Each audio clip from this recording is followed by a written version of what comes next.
Assalamualaikum warahmatullahi wabarakatuh. Perkenalkan, nama saya Prayoga Bagas Saputra.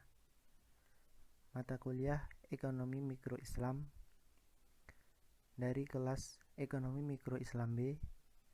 Pada kesempatan kali ini saya akan sedikit menjelaskan materi terkait mekanisme dan struktur pasar perspektif Islam.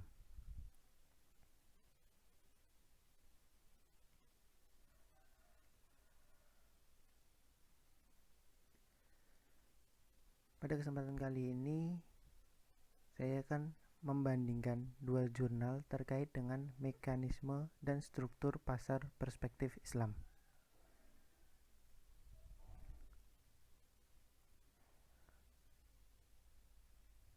Ada dua referensi jurnal yang saya gunakan. Yang pertama yaitu Mekanisme Pasar dalam Perekonomian Islam yang ditulis oleh Jusmaliani, dan jurnal yang kedua yaitu Mekanisme Pasar Islam dalam Konteks Idealitas dan Realita yang ditulis oleh Mul Irawan. Pembahasan mekanisme pasar menurut pemikir Muslim. Untuk jurnal yang pertama, menurut Ibnu Taimiyah, dalam pandangannya yang lebih luas, Ibnu Taimiyah mengemukakan tentang konsep mekanisme pasar di dalam bukunya, yaitu yang berjudul Al-Hisbah fil Islam. Beliau mengatakan bahwa di dalam sebuah pasar bebas atau sehat, harga dipengaruhi dan dipertimbangkan oleh kekuatan penawaran dan permintaan, atau biasa yang disebut dengan supply and demand. Untuk jurnal yang kedua, menurut Al-Ghazali, topik-topik ekonomi termasuk pasar banyak dibahas Al-Ghazali dalam buku karyanya Al-Ihya Ulumuddin. Dalam buku tersebut, pandangan Al-Ghazali mengenai pasar dijabarkan dengan rinci, bahwa peranan aktivitas perdagangan dan timbulnya pasar yang harganya bergerak sesuai kekuatan permintaan dan penawaran. Selanjutnya, prinsip-prinsip mekanisme pasar Islam. Adapun prinsip-prinsip mekanisme pasar Islam adalah sebagai berikut. Yang pertama, ar-ridho. Yang kedua, berdasarkan persaingan sehat. Yang ketiga, kejujuran. Yang keempat, keterbukaan serta keadilan.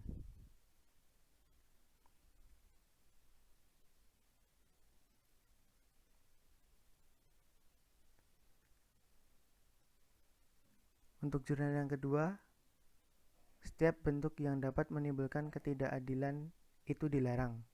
Seperti halnya yang pertama, goban fahish atau besar dilarang, yaitu menjual di atas harga pasar. Yang kedua, menyembunyikan barang yang cacat itu dilarang. Yang ketiga, transaksi najasi itu dilarang. Yang keempat, ihtikar itu dilarang, atau mengambil keuntungan di atas keuntungan normal dengan menjual lebih sedikit barang untuk harga yang lebih tinggi. Lanjut pembahasan struktur pasar. Yang pertama, pengertian pasar. Pasar adalah suatu tempat transaksi yang bisa dilakukan di mana saja, yang antara penjual dan pembeli bisa berhubungan secara langsung atau tidak langsung. Yang kedua, dasar umum pasar. Pasar merupakan tulang punggung perekonomian masyarakat, baik masyarakat yang berada di kalangan kelas bawah ataupun masyarakat yang berada di kalangan kelas atas.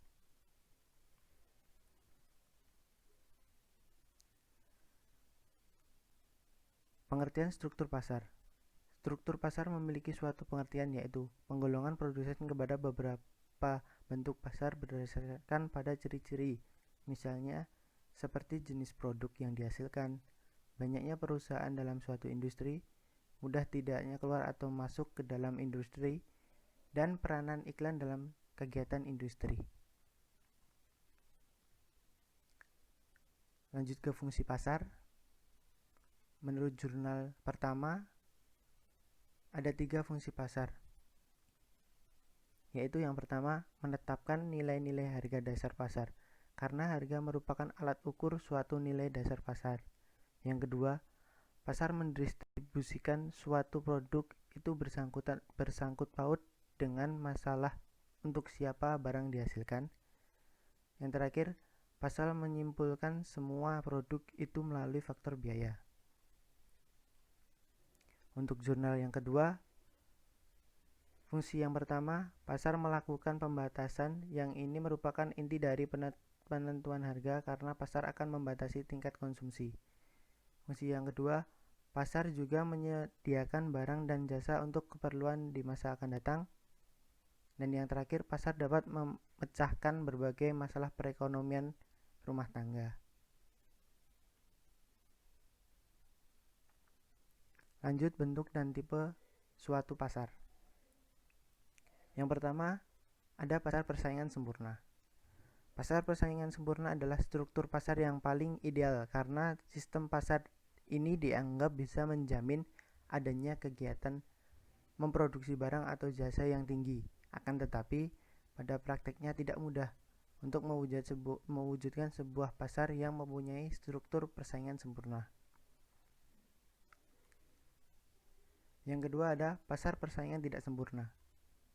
Pasar persaingan tidak sempurna adalah kebalikan dari pasar persaingan sempurna, di mana antara penjual dan pembeli jumlahnya relatif. Terkadang ada pasar yang jumlah penjualnya sedikit, bahkan ada yang jumlah penjualnya hanya satu. Untuk jurnal yang pertama, kita membahas pasar persaingan sempurna.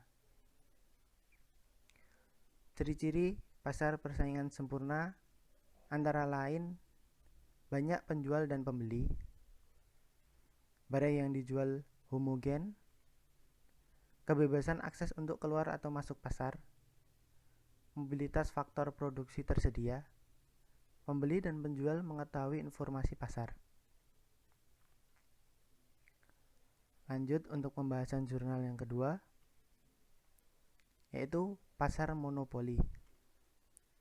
Pasar monopoli adalah suatu bentuk pasar di mana dalam pasar hanya terdapat satu penjual yang menguasai pasar, dan seorang monopolis adalah sebagai penentu harga atau biasa disebut dengan price maker.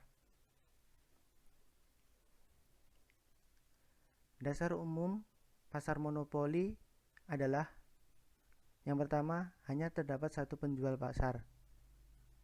Kemampuan menentukan harga dengan cara sendiri, dan dalam Islam monopoli tidak dilarang, tetapi ikhtikar yang dilarang.